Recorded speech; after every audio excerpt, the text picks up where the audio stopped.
இந்த புருஷ சுத்தத்துல சொல்லுது கடவுள் தான் எல்லாமாகி இருக்கிறார், பார்க்கும் இடமெங்கும் நீக்கமர நிறைந்திருக்கும் பரிபூரண ஆனந்தமே அப்படின்னு நிறுவுறது தான் அந்த பகுதியினுடைய நோக்கம். புருஷ சுத்தத்துடைய நோக்கம்.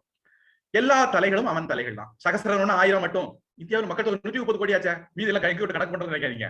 சகசிரம்னா 1000, அப்படி 1000 துல்லியமா 1000 இல்ல. இதுக்கு வேதாந்தத்துல சத்ரி நியாயம்னு பேரு, அல்லது சப்தபர்ணி நியாயம்னு பேரு. சில இடங்கள்ல எல்லாம்னு சொன்னா எல்லாம்னு எடுத்துக்கணும், சில இடங்கள்ல எல்லாம்னு சொன்னா பெரும்பான்மைன்னு எடுத்துக்கணும்.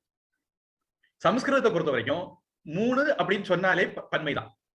கோவில்ல 3 பத்தி வச்சா நிறைய பத்தி வச்ச மாதிரி, 3 தடவை சுத்தி வந்தா நிறைய தடவை சுத்தி வந்த மாதிரி, 3 பழம் வச்சா நிறைய பழம் வச்ச மாதிரி. சமஸ்கிருதத்துல 3 வச்சா நிறையன்னு அர்த்தம், பன்மை பகுவச்சனம்.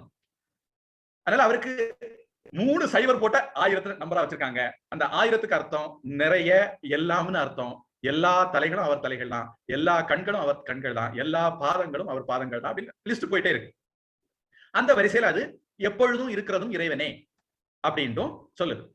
அப்படி தொடர்ந்து அந்த இறைவன் இந்த உலகமாக மாறினான். அப்படி தங்கம் எப்படி நகைகளாக மாறுகிறதோ அது போல அவரும் இந்த உலகமாக மாறினார்.